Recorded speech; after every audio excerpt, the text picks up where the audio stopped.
Basic থেকে শুরু করব। রাইট শব্দের অর্থ হচ্ছে সঠিক, ফ্রম শব্দের অর্থ হচ্ছে রূপ বা নিয়ম, অফ শব্দের অর্থ হচ্ছে এর, আর ভার্ব শব্দের অর্থ হচ্ছে ক্রিয়া। তাহলে আমরা যদি বলি রাইট ফ্রম ভার্বের শব্দের অর্থ কী, আমরা প্রিপোজিশন থাকে যদি অফ একটা প্রিপোজিশন এবং প্রিপোজিশন থাকলে আমাদের শেষ দিক থেকে অর্থ করতে হবে। তাহলে আমরা কি বলবো, ক্রিয়া যোগ এর সমান সমান ক্রিয়ার সঠিক রূপ বা নিয়মটা হচ্ছে রাইট ফ্রম ভার্ব। তো আমাদের সাবজেক্টের সাথে ভার্বের একটা সম্পর্ক আছে। সাবজেক্টের সাথে ভার্বের যে সম্পর্কটা, এটা অনুসারে যদি সাবজেক্টের সাথে ভার্বের সম্পর্ক করে যদি আমরা করতে পারি তাহলে ওইটাই হবে রাইট ফ্রম ভার্ব। আমাদের প্রশ্নের সাবজেক্টগুলো দেওয়া থাকবে, এই সাবজেক্ট অনুসারে ভার্বগুলো বসাইতে হবে। তো আমরা লিখলাম এখানে একটা দাঁড়িপাল্লা অঙ্কন করছি, দাঁড়িপাল্লার এই পাশে যত হবে ঠিক এই পাশে যদি তত হয় তাহলে এটাকে আমরা বলি সমান সমান। তো আমরা কি বললাম, সিঙ্গুলার সাবজেক্টের পরে সিঙ্গুলার ভার্ব বলবে, প্লুরাল সাবজেক্টের পর প্লুরাল ভার্ব বলবে। একটা জিনিস আমরা দেখলাম যে আই, হি, শি, ইট যে কোনো নাম এগুলো হচ্ছে সিঙ্গুলার সাবজেক্ট। আর কি এই আমরা ভার্ব কোনগুলো সিঙ্গুলার এগুলো এখন বুঝবো। আমাদের নিয়ম কি একটু বুঝি। যে সাবজেক্ট সিঙ্গুলার পড়লাম আমরা, সাবজেক্ট কোনগুলো সিঙ্গুলার, আই, হি, শি, ইট যেগুলো নাম। এখন সিঙ্গুলার ভার্ব কোনগুলো একটু বুঝি, সিঙ্গুলার ভার্ব ব্যাপারটা বুঝি। যেই ভার্বগুলোর শেষে এস থাকবে, যেই ভার্বগুলোর শেষে এস থাকবে ওই ভার্বগুলো কি হবে, সিঙ্গুলার ভার্ব। যেমন আমরা যদি বলি এম, ইজ, আর এর মধ্যে কোন ভার্বটা সিঙ্গুলার, অবশ্যই আমরা বলবো ইজ ভার্বটা সিঙ্গুলার, কেননা শেষে কি আছে, এস আছে। আমরা যদি বলি হ্যাভ আর হ্যাজের মধ্যে কোন ভার্বটা সিঙ্গুলার, অবশ্যই বলবো হ্যাজ ভার্বটা সিঙ্গুলার, কেননা শেষে এস আছে। আবার যদি বলি ওয়াজ অথবা ওয়ারের মধ্যে কোন ভার্বটা সিঙ্গুলার, আমরা বলবো ওয়াজ ভার্বটা সিঙ্গুলার, তাই না? আবার যদি বলি আমরা ডু এবং ডাসের মধ্যে কোনটা সিঙ্গুলার, আমরা বলবো ডাসটা সিঙ্গুলার। কি ডাস সিঙ্গুলার, যেহেতু শেষে এর আছে। একটা জিনিস মনে রাখি, এখানে যদি আমরা এই সিঙ্গুলার সাবজেক্টের পরে সিঙ্গুলার ভার্ব বলবে, একটা জিনিস মনে রাখতে হবে, আই এর জন্য ফিক্সড এম, আই এর পরে বলবে এম, এটা ফিক্সড। এবার হি, শি, ইট যে কোনো নাম এটার জন্য কি বলবে, সিঙ্গুলার ভার্ব বলবে, যেহেতু এটা সিঙ্গুলার। আমরা বলছিলাম সিঙ্গুলার সাবজেক্ট সিঙ্গুলার ভার্ব। তাহলে হির জন্য ইজ এবং আর এর মধ্যে যদি চুজ করতে বলে তাহলে হির জন্য কি হবে, ইজ হবে, এবং শির জন্য কি হবে, ইস, ইটের জন্য ইস, যে কোনো নামের জন্য ইস। আমরা বললাম কি সিঙ্গুলার সাবজেক্টের পর সিঙ্গুলার ভার্ব। এবার যদি বলি হির জন্য হ্যাজ হবে নাকি হ্যাভ হবে, হ্যাজ হবে, কেননা হি সিঙ্গুলার, ভার্ব কি হতে হবে, সিঙ্গুলার হতে হবে। তাহলে হি সিঙ্গুলার, হ্যাজ। আবার শির জন্য হ্যাজ, ইটের জন্য হ্যাজ, নেমের জন্য হ্যাজ। আবার যদি আমরা বলি ওয়াজ অথবা ওয়ার মধ্যে হির জন্য ওয়াজ, শির জন্য ওয়াজ, ইটের জন্য ওয়াজ, নেমের জন্য ওয়াজ। এবার আমরা ডু ডাসের মধ্যে হির জন্য ডু না ডাস, অবশ্যই ডাস, শির জন্য ডাস, ইটের জন্য ডাস, নেমের জন্য ডাস। আমাদের ক্লাসগুলো করতে গেলে অবশ্যই খাতা কলম নিয়ে বসতে হবে, কেননা আমরা বেসিক থেকে শুরু করছি। আর বেসিক থেকে যেহেতু শুরু করছি অবশ্যই আমরা চেষ্টা করব যাতে করে প্রত্যেকটা স্টুডেন্ট আমাদের বুঝে এবং আমাদের ক্লাসটা দেখে উপকৃত হয়। আয়ের জন্য ফিক্সড কি এম, আয়ের জন্য ফিক্সড কি এম, আয়ের জন্য ফিক্সড হবে এম। তারপরে হচ্ছে আমরা হি এবং শির জন্য ব্যাপারগুলো বুঝি। আমরা সিঙ্গুলার সাবজেক্ট কি কি পড়লাম, হি, শি, ইট, নেম, যে কোন এটার জন্য আমরা সিঙ্গুলার ভার্ব। এবং ইজ এবং আরের জন্য কোনটা বলবে, তাহলে ইজ বলবে, তাই না? আবার যদি ওয়াজ অথবা ওয়ারের জন্য বসি তাহলে কি বলবে, আমরা শিখলাম ওয়াজ, কারণ সিঙ্গুলার সাবজেক্ট। আর ভার্বগুলোর শেষে যদি এস থাকে, ভার্বের শেষে যদি এস থাকে তাহলে ওটা ভার্ব সিঙ্গুলার। এবার হ্যাভ বলি হ্যাসের জন্য কোনটা সিঙ্গুলার, অবশ্যই হ্যাস শেষে কি আছে, এস বর্ণটা আছে, এস বর্ণ আছে, এস বর্ণ আছে। এবার ডু অথবা ডাসের ক্ষেত্রে কোনটা সিঙ্গুলার, অবশ্যই কি ডাস, ডাসটা হবে সিঙ্গুলার। তাহলে আমরা কি লিখবো, যেমন আমরা যদি লিখি হি ইজ অর আর, যদি আমরা বলি হি ইজ অর আর, কোনটা হবে? এর জন্য ইজ হবে নাকি আর হবে? He is or are a student, এটা বললাম আমরা, একটা বাক্য বললাম, he is or are student, এটা তো রাইট ফর্ম ভার্ব মোটামুটি। আমরা বেসিক থেকে যেহেতু শুরু করছি, তাহলে ইজ হতে হবে না, হির জন্য আর হবে, অবশ্যই ইজ হবে। তাহলে আমরা বাক্যটা কীভাবে বলতে পারি? He is a student, he is a student. এবার যদি আমরা একটু বলি, it is or are, it is or are এর মধ্যে কোনটা হবে? অবশ্যই কি হবে? ইজ হবে। আমরা এখন প্লুরাল ভার্বগুলো, সাবজেক্টগুলো চিহ্নিত করি। সিঙ্গুলার সাবজেক্টের ব্যাপারটা বুঝলাম, এবার প্লুরাল সাবজেক্টগুলো, যেগুলো দ্বারা একাধিক, একটার বেশি সংখ্যক ব্যক্তি, বস্তু বা প্রাণী বোঝায়। ব্যক্তি, একাধিক ব্যক্তি, যেমন উই, উই কি হবে? অবশ্যই plural, plural subject, plural subject, plural subject, plural subject.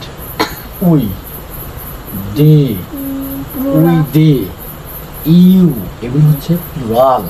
এখন আমরা এটার জন্য কি বসাবো? প্লুরাল ভার্ব বলবো।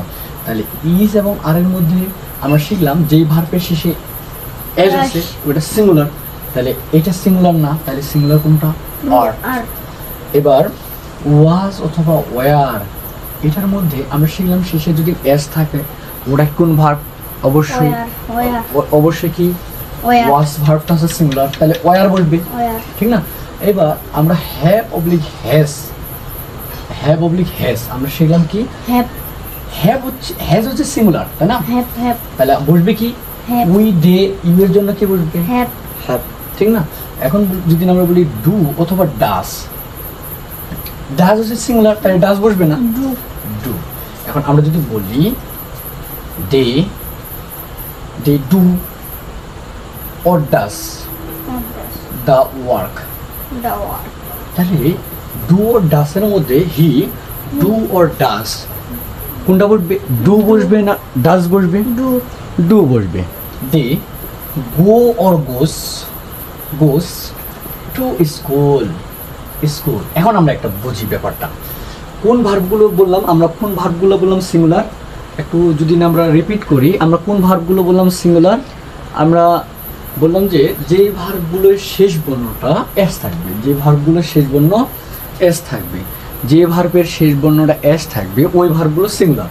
তাহলে আমরা যদি প্রশ্ন করি গো এবং গোসের মধ্যে কোন ভার্বটা সিঙ্গুলার? গো ভার্বের শেষে এস নাই, ব্যাপারটা বুঝতে হবে।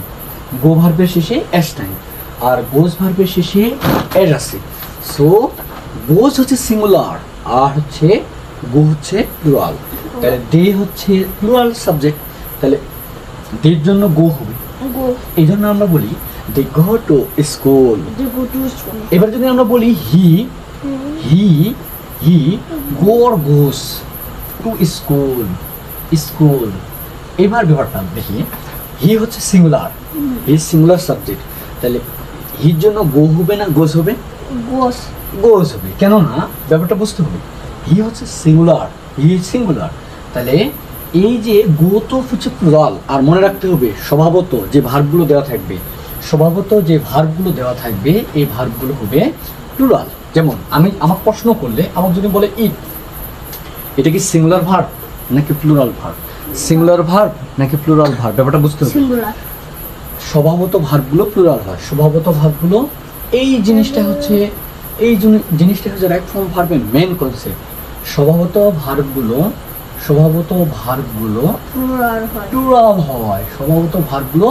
প্লুরাল হয়, যেমন আমরা যে ভার্বগুলো দেওয়া থাকবে সবসময় মনে রাখতে হবে, ভার্বগুলো ব্র্যাকেটের মধ্যে যে ভার্বগুলো দেওয়া থাকবে এই ভার্বগুলো সাধারণত প্লুরাল।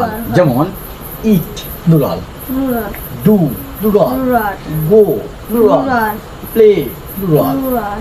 কিন্তু এই ভার্বগুলোর ভার্বের শেষে যদি এস বা ইএস দেওয়া হয়, এস বা ইএস দেওয়া হয়, যেমন ইটস, ডাস, গোস, প্লেস, এই ভার্বগুলোর শেষে যদি এস বা ইএস দেওয়া হয় তাহলে এগুলো সিঙ্গুলার হবে। তাহলে একটা আমরা কি কনসেপ্ট শিখলাম, যে কনসেপ্টটা হচ্ছে যে ভার্বের শেষে কি দেওয়া হলে কনসেপ্টটা হচ্ছে কি, প্লুরাল ভার্বকে আমরা আমরা কি বললাম, যে ভার্বগুলো প্লুরাল, এই ভার্বগুলোর শেষে যদি এস বা ইএস দেওয়া হয় তাহলে ওই ভার্বটাকে আমরা কি বলবো, সিঙ্গুলার। আমরা কি বললাম, যে ভার্বগুলোর শেষে, যে ভার্বগুলো সম্ভবত ভার্বগুলো দেখতে প্লুরাল হবে, কিন্তু ভার্বের শেষে এস বা ইএস যদি যোগ করি তাহলে ওটা হবে সিঙ্গুলার ভার্ব। একটু মনে রাখি যে এস কোথায় হবে, ইএস কোথায় হবে, মনে রাখতে হবে। যে সকল ভার্বের শেষ বর্ণ, যে সকল ভার্বের শেষে শেষে এই কয়েকটা বর্ণ থাকবে, অ্যাশ, অ্যাশেস, সিএস, এক্স ও জেড, এই কয়েকটা যদি বর্ণ থাকে, ভার্বের শেষে অ্যাশ, অ্যাশেস, সিএস, এক্স ও জেড যদি থাকে তাহলে ওই ভার্বগুলোর শেষে ইএস বলবে। কি বলবে, ইএস বলবে। তাহলে আমরা একটা এক্সাম্পল দিই, গো শেষে কি আছে, ও আছে। গো শেষে কি আছে, ও আছে। তাহলে শেষে যদি ও থাকে তাহলে এদের শেষে কি বসবে, ইএস বলবে। যে সকল ভার্বের শেষে অ্যাশ, অ্যাশেস, দেখা যাচ্ছে কিনা, যে সকল ভার্বের শেষে অ্যাশ, অ্যাশেস, সিএস, এক্স ও জেড থাকবে তাদের শেষে ইএস বলবে। যেমন গো শেষে কি আছে, ও আছে, তাহলে এটা শেষে ইএস বসে এনে সিঙ্গুলার করতে হবে, গোস। যেমন আমরা যদি বলি ডু শেষে কি আছে, ও আছে, তাহলে শেষে ও যেহেতু আছে তাহলে ডাস হবে, ডাস হবে। ওকে, এখন আমরা মনে রাখতে হবে যে ভার্বের এই শেষে এই বর্ণগুলো থাকবে না তাদের শেষে জাস্ট কি বসবে, তাদের শেষে জাস্ট কি বসবে, এস বলবে, তাদের শেষে জাস্ট এস বলবে। যেমন আমরা যদি বলি প্লে, আর এটা যদি আমরা সিঙ্গুলার করতে চাই তাহলে কি হবে, প্লেস, কি হবে, প্লেস হবে। ওকে, তো আমরা বুঝলাম কি, স্বভাবত সাবজেক্টগুলো দেখতে সিঙ্গুলার হবে। সাবজেক্ট স্বভাবত, সাবজেক্টের স্বভাব কি, স্বভাবত সাবজেক্ট কি হবে, সাবজেক্ট হবে সিঙ্গুলার, সাবজেক্ট হবে সিঙ্গুলার। আর স্বভাবত ভার্ব হবে কেমন, স্বভাবত ভার্ব হবে প্লুরাল, প্লুরাল। কিন্তু সাবজেক্টের শেষে যদি আমরা, সাবজেক্টের শেষে যদি এস যোগ করি তাহলে এটা হবে প্লুরাল। আর যদি ভার্বের শেষে, ভার্বের শেষে এস যোগ করি তাহলে হবে এটা সিঙ্গুলার। একটু মনে রাখতে হবে।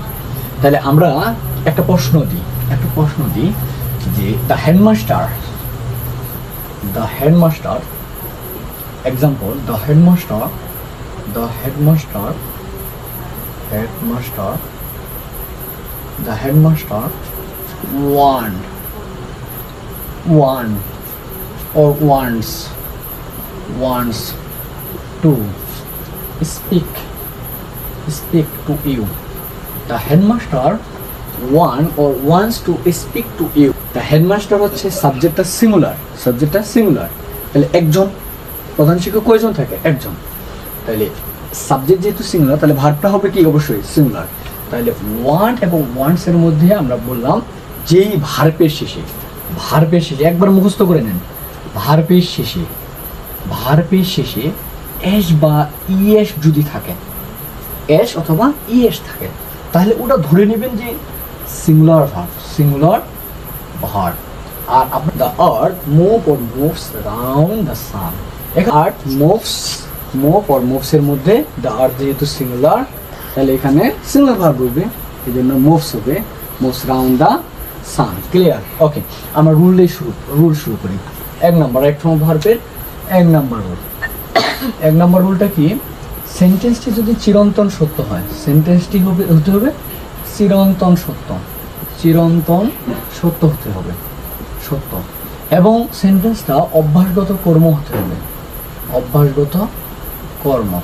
তাহলে সেন্টেন্সটি যদি চিরন্তন সত্য হয় এবং অভ্যাসগত কর্ম হয়, সেন্টেন্সটি চিরন্তন সত্য হতে হবে এবং অভ্যাসগত যদি কর্ম হয় তাহলে এটা প্রেজেন্ট ইনডিফিনিট টেন্স হবে, প্রেজেন্ট ইনডিফিনিট টেন্স হবে। এবং প্রেজেন্ট ইনডিফিনিট টেন্সের যে গঠনটা সেটা হবে সাবজেক্ট থাকবে প্রথমে, তারপরে ভার্ব থাকবে, এবং ভার্ব সাবজেক্ট যদি থার্ড পারসন সিঙ্গুলার নাম্বার হয় তাহলে ভার্বের শেষে অতিরিক্ত হবে এস বা ইয়েস বলবে। যেমন আমরা এক্সাম্পল দেখি, হি গো, এখানে he go to school everyday, everyday. এখন বলেন এভরিডে কি, এভরিডে হচ্ছে কোনো কাজ প্রতিদিন যদি করা হয় এটা হচ্ছে একটা অভ্যাসগত কর্ম। কোনো কাজ যদি প্রতিদিন করা হয় এটা একটা কি অভ্যাসগত কর্ম। আর অভ্যাসগত কর্ম যদি হয় তাহলে এটা আমাদের প্রেজেন্ট ইনডিফিনিট টেন্সে করতে হবে, প্রেজেন্ট ইনডিফিনিট টেন্সে করতে হবে। তাহলে হি সাবজেক্টটা third person singular number, he subject third person singular number. Third person singular number যদি হয় তাহলে ভার্বের শেষে কি বসাইতে হবে, এস বা ইএস। যেমন হি সাবজেক্টটা থার্ড পারসন সিঙ্গুলার নাম্বার, তাহলে ভার্বের শেষে কি বলবে, এস বা ইএস হবে। যেমন তাহলে এটার উত্তরটা কি হবে, হি হি গো টু স্কুলটার কি উত্তর হবে, he goes to school, he goes to. এই শব্দগুলো যদি থাকে occasionally, normally, usually, always, regularly, everyday, every week, every month, daily, often, generally, seldom, sometimes, এই শব্দগুলো যদি থাকে তাহলে আমরা প্রেজেন্ট ইনডিফিনিট টেন্স বসাবো। আর প্রেজেন্ট ইনডিফিনিট টেন্সের গঠন হচ্ছে সাবজেক্ট প্লাস ভার্বের শেষে এস বা ইএস। যদি সাবজেক্টটা থার্ড পারসন সিঙ্গুলার নাম্বার হয় তাহলে ভার্বের শেষে কি বলবে, এস বা ইএস বলবে, বসবে। তাহলে আমরা কি লিখলাম, এই আমরা তো প্রথমে একটা এক্সাম্পল দিছি, he goes to school everyday, he goes to school everyday. তারপরে বললাম কি দ্য আর্থ, বললাম কি দ্য আর্থ মুভ, তাহলে move round the sun, the earth move round the sun. এখন দ্য আর্থ সিঙ্গুলার সাবজেক্ট চিরন্তন সত্য, তাহলে কি বলবে, মুভস বলবে। কি বলবে, মুভস। ক্লিয়ার কিনা, চিরন্তন সত্য হতে হবে, সেন্টেন্স কি হতে হবে, চিরন্তন সত্য হতে হবে। তারপরে 2 নম্বর যে পয়েন্টটা, অভ্যাসগত কর্ম হতে হবে, অভ্যাসগত কর্ম হতে হবে। তাহলে সেন্টেন্সটা চিরন্তন সত্য হতে হবে এবং অভ্যাসগত কর্ম হতে হবে। ইন্টারমিডিয়েটের যারা স্টুডেন্ট আছে তাদের একটা জিনিস বলে রাখি, আমাদের প্রথমত বুঝতে হবে এই সেন্টেন্সটা কি প্রথমে বুঝতে হবে যে প্যাসেজটা দেওয়া থাকবে আমাদের রাইট ফর্ম ভার্বের মধ্যে। ইন্টারমিডিয়েটের সব থেকে সহজ কি সহজ, আমাদের প্যাসেজটা পড়তে হবে। প্রথমে প্যাসেজটা পড়েই না আমাদের বুঝতে হবে যে এই ঘটনাটা কি অতীতকালের নাকি বর্তমানকালে, ঠিক না? হ্যাঁ, তাহলে আমাদের যদি ওয়ান্স আপন এ টাইম থাকে তাহলে আমরা কি বললাম, পাস্ট ইনডিফিনিট টেন্সের মধ্যে ওয়ান্স আপন এ টাইম, মানে এক কথা ওয়ান্স যদি থাকে, ইয়েস্টারডে যদি থাকে, ইয়েস্টারডে, তারপর হচ্ছে যদি লাস্ট থাকে, তারপরে যদি পাস্ট থাকে, ইয়েস্টারডে, লাস্ট, পাস্ট, এগো, এই শব্দগুলো যদি থাকে, ওয়ান্স, ইয়েস্টারডে, লাস্ট, পাস্ট, এগো যদি থাকে তাহলে আমরা বুঝে নেব পাস্ট ইনডিফিনিট টেন্স। এবং গঠনটা কি, সাবজেক্ট প্লাস ভিটু, ভিটু বলতে ভার্বের পাস্ট ফর্ম। তাহলে আমরা যদি বলি I go to school yesterday, এই জায়গায় সেন্স আগের বাক্যটা যে ছিল হি গোস টু স্কুল এভরিডে, ওখানে এভরিডে ছিল আর এখানে ইয়েস্টারডে আছে। ইয়েস্টারডে দেখে বুঝে নিলাম কি ওটা কোন টেন্স, অবশ্যই কোন টেন্স, পাস্ট টেন্স। তাহলে কি হবে, গোর পরে যেহেতু পাস্ট ইনডিফিনিট টেন্স তাহলে সাবজেক্টের পর ভার্বের ভিটু হয়, তাহলে কি হবে, পয়েন্ট হবে, কি হবে, পয়েন্ট হবে। এবার যদি আমরা বলি once upon a time,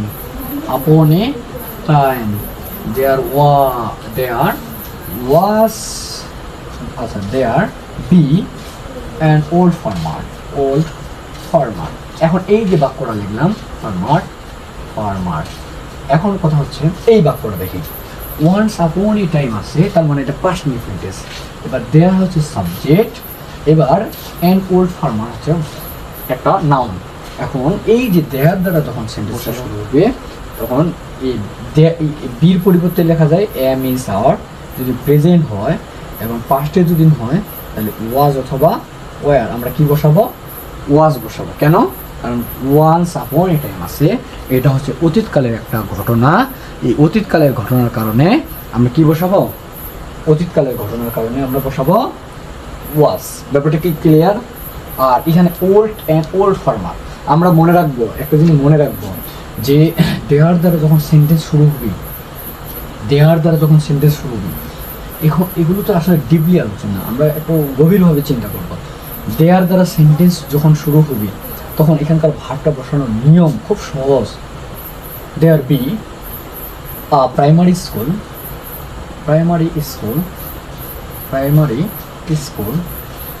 in our village.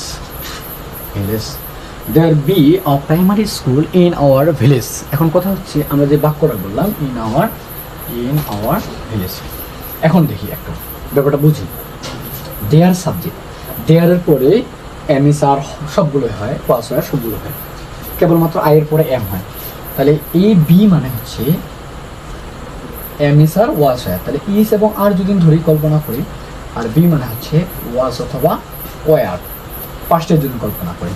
তাহলে এই প্রাইমারি স্কুল আমাদের মনে রাখতে হবে, দেয়ার দ্বারা যখন রুলটা মুখস্থ করতে হবে, দেয়ার দ্বারা যখন সেন্টেন্স শুরু হবে, তখন নিয়মটা কি, এই দেয়ারের পরে ভার্ব থাকবে, ভার্বটা কারেক্ট করতে হবে। এই ভার্বটা কারেক্ট করার নিয়ম কি, এই ভার্বের পরে একটা নাউন থাকবে। দেখেন এ প্রাইমারি স্কুল একটা নাউন, এ প্রাইমারি স্কুল, এটা যদি নাউনটা যদি সিঙ্গুলার হয় তাহলে ভার্বটা হবে সিঙ্গুলার। তাহলে এ প্রাইমারি স্কুল কি সিঙ্গুলার, তাহলে ভার্ব হবে ইস। আমরা যদি অতীতকালে চিন্তা করি তাহলে এ প্রাইমারি স্কুল, এর জন্য ভার্ব হবে ওয়াজ। ক্লিয়ার কিনা? ক্লিয়ার। তারপরে আমরা যদি আরেকটা এক্সাম্পল দেখি, there is or are two primary school. একটা জিনিস মনে রাখতে হবে, টু প্রাইমারি স্কুলস এবার হবে, এখানে শেষে কি হবে, এস যুক্ত হবে। এবার এখানে কয়টা প্রাইমারি স্কুল কথা বলা হয়েছে, অবশ্যই কয়টা, একাধিক। তাহলে এটার জন্য কি হবে, আর হবে। কি হবে, আর হবে। এবার there is or are no primary school in our village. এখন বলেন প্রাইমারি স্কুল, এখন বলেন ব্যাপারটা, এইবার তো নো বলছে, নাউনও নাই। তাহলে মনে রাখতে হবে, যেহেতু নো বলছে, নো বললে কি নাই, যেহেতু নাই যেহেতু, তাহলে ইজ হবে না আর হবে, অবশ্যই ইজ হবে।